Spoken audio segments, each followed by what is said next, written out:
DigiClub Special Edition avec la participation de Huawei Technologies, Topnet, Accel Telecom, Bactexis, Idatis et la French Tech Tunis.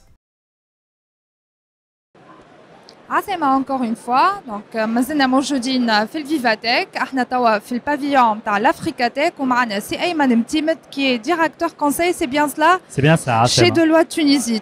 هكا؟ Oui, بالضبط. Très bien. عسلامة سي أيمن. مرحبا عسلامة. Alors, donc en fait, d'après ce que j'ai compris, Deloitte assiste l'Africatech sur un concours dédié aux startups. Et cette année, ça fera la 3e édition, c'est ça? Exactement, on est partenaire de l'Africatech. Donc l'Africatech, c'est un programme d'accompagnement dans les startups. Pour Z, c'est un programme qui est les startups de façon générale au Vivatech. Donc c'est vraiment un endroit dédié à l'Afrique. On est partenaire pour la 3e année. On intervient en tant que partenaire de connaissances. Il faut les accompagner sur quoi au juste? Alors en fait, 2 aspects plus particulièrement. Un concours Africatech اللي هو على افريقيا الكل واللي فما اليوم 600 ستارت اب صبوا فيه. دونك احنا on les accompagne pour scorer les startups, pour sélectionner les startups اللي باش يربحوا. اليوم فما تراو هوني autour de vous les 9 finalistes واللي غدوه معناتها y aura un jury final dont je ferai partie اللي باش يختار في الاخر لا ستارت اب فانكوز. عندنا ستارت اب من تونس كومولوس on est très fiers معناتها باش تكون موجوده وان شاء الله معناتها يكونوا مربحين على الشلال. Et on les accompagne, ils aident à faire tout ce qui est en fait programme. Donc, Fama Kimatra ou Niltel, en fait des panels Kadini Siro sur tout au long de la Vivatech. Donc, on intervient, fait les panels, on a les membres de l'équipe, ils vont intervenir sur plusieurs sujets, à l'intelligence artificielle, à les écosystèmes de start-up. Et il y a un panel juste après. Donc, avec grand plaisir. Alors, donc, est-ce que vous avez éventuellement une idée sur l'évolution des startups et les éditions Je pense en fait ils ont beaucoup d'impact. Non seulement ils ont la visibilité, il y a un salon qui Vivatech qui est le plus grand salon de technologie en Europe. فما زاد un accompagnement avec d'autres partenaires qui le Banque mondiale ou l'AFC اللي à part le flou ça عندهم un accompagnement sur la durée. Donc généralement les startups اليوم اللي يربحوا عندهم vraiment un accès au marché africain.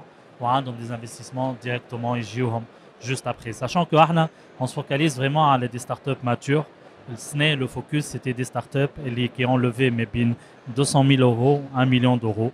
Donc c'est vraiment en fait des startups qui ont un potentiel kbir ou un marché. Très bien. Une dernière question et je vous laisse filer. Avec plaisir. Donc demain, les 8 finalistes, 9 pardon, ils vont donc pitcher devant un jury ou pour présenter leurs startups, leurs produits et services, c'est ça? Demain, la grande finale qui sera fait Stage 1, donc l'Amphi Kbir, avec le président de Vivatech, le président de Publicis, il y aura des invités d'honneur, etc.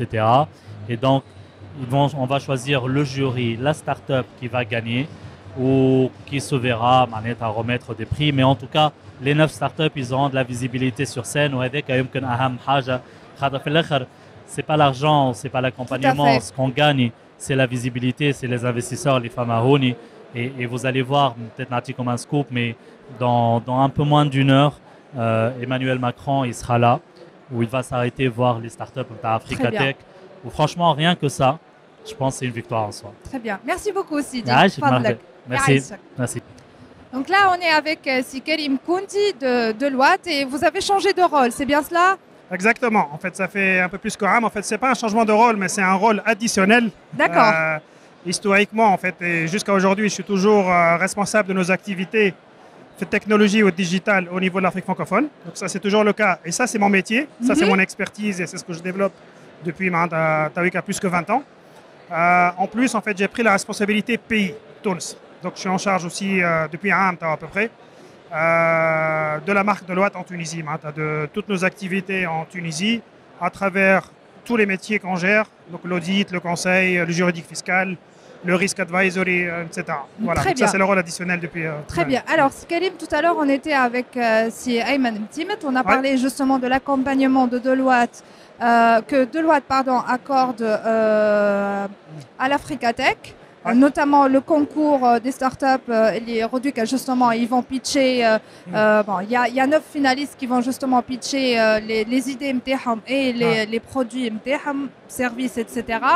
pour qu'il y ait un finaliste. Et je sais que Deloitte, justement, travaille sur l'innovation depuis très très longtemps. Et il n'y a pas que cette partie startup. Donc, est-ce que vous pouvez nous rappeler ce que vous faites au juste? Bien sûr. Donc, dans ce domaine, enfin, déjà pour faire un petit lien avec Ayman, donc Ayman aussi, il a évolué dans notre organisation. Donc, il vient de passer associé au sein de Partnership en Tunisie. Donc Fatma Brouk à Ayman déjà.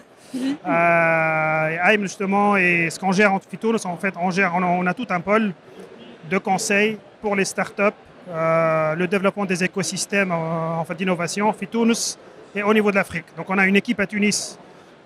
Elle est toute là pratiquement, donc elle participe au panel au niveau de l'Africa Tech, qui pilote toutes ces activités, Fitounes et au niveau de l'Afrique. Donc on intervient pratiquement dans tous les pays en Afrique.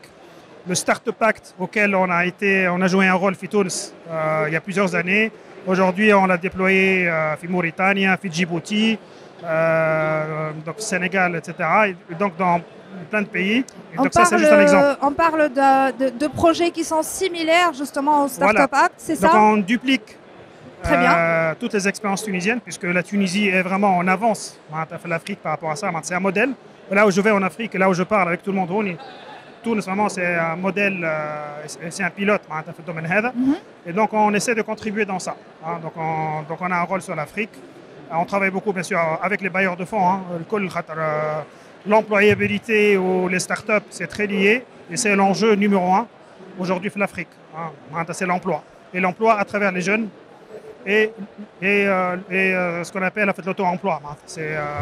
Donc c'est ce qu'on fait. Donc vraiment, c'est une activité qu'on aime beaucoup parce que en fait, c'est passionnant. C'est passionnant dans le sens où on a beaucoup d'impact. On travaille sur des projets au niveau Afrique, impact social, économique.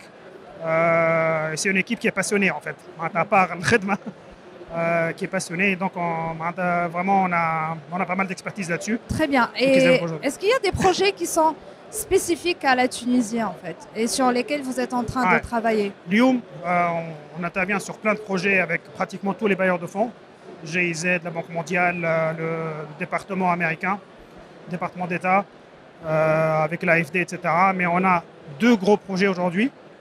Dans le développement des écosystèmes des startups et la montée en compétences. Oui. Un programme que vous connaissez sûrement, le programme qui s'appelle en fait Promise. Oui. Promise, qui est financé par le US Department of State, qu'on gère pour eux depuis 2 ans. Donc très intéressant parce que vraiment ça couvre toute la montée en compétences des startups. Et on le gère encore pour les 2 premières années, pour les 2 prochaines années. Un deuxième gros programme avec le même bailleur, donc avec le US Department of State, ça s'appelle le programme en fait Farmer. C'est pour le développement des compétences en matière de technologie et aussi de l'entrepreneuriat dans le secteur en fait, agricole. Oui. Et spécifiquement les femmes aussi. D'accord. Donc dans les régions, plein de beaux projets qui ont été faits dans toutes les régions futures. Donc ça, c'est 2 exemples. Mais il y a plein d'autres. On assiste la GIZ dans le développement de l'intelligence artificielle Fitounes, etc. Très bien. Alors juste avant de passer sur les autres programmes, est-ce que vous pouvez nous expliquer, je sais qu'il y a des gens qui seront certainement intéressés par cet accompagnement ou ces formations de montée en compétences, etc. Comment est-ce que ces personnes peuvent faire justement pour bénéficier de ce genre de programme? Alors, ils peuvent en fait postuler, par exemple, le programme en fait Promise. On le fait en collaboration avec plusieurs partenaires. Donc, le ministère des Technologies, l'espace en fait de DOT, qui est aussi partie prenante. Donc, il y a tout un écosystème qui est en place. Et donc, il y a un processus pour postuler, etc. Donc, c'est vraiment à travers cet écosystème. Donc, soit à travers Deloitte et l'espace en fait, de DOT, mais c'est ça la plateforme en fait. Donc, ils peuvent toujours en fait se rapprocher de The Dot ou bien de Deloitte, enfin de Ayman et son équipe. Très bien. Il pourra tout expliquer sur le processus. Très bien.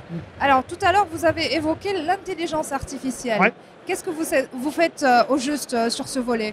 Alors on assiste la GIZ aujourd'hui en Tunisie dans le développement de la maturité des acteurs, notamment les startups, les PME, etc., en matière d'intelligence artificielle. Moi, ma propre conviction sur l'intelligence artificielle, parce qu'on en parle beaucoup. Justement. ChatGPT, enfin tout ce qu'on peut Tout dire. à fait. Pour moi, l'intelligence artificielle en tant que telle, c'est rien. Mais il faut avoir des use cases au niveau sectoriel. Il faut les sectorialiser ou bien les verticaliser. Si on veut vraiment développer ça, il faut que ce soit très focalisé sur les secteurs. L'intelligence artificielle dans le secteur agricole, dans le secteur d'énergie, dans l'éducation. Et quand on parle produit d'intelligence artificielle, il faut vraiment que ce soit très verticalisé en fait. Donc ça, c'est ce qui est important et c'est ce qu'on essaie de faire Très bien. avec la GIZ, de choisir les secteurs en fait, prioritaires et de développer autour de ça en fait. Très bien. Merci Voilà. beaucoup, Merci, Sikerim. merci, Fadlak. Nadia. Merci. DigiClub Special Edition avec la participation de Huawei Technologies, Topnet, Accel Telecom, Bactexis, Idatis et la French Tech Tunis.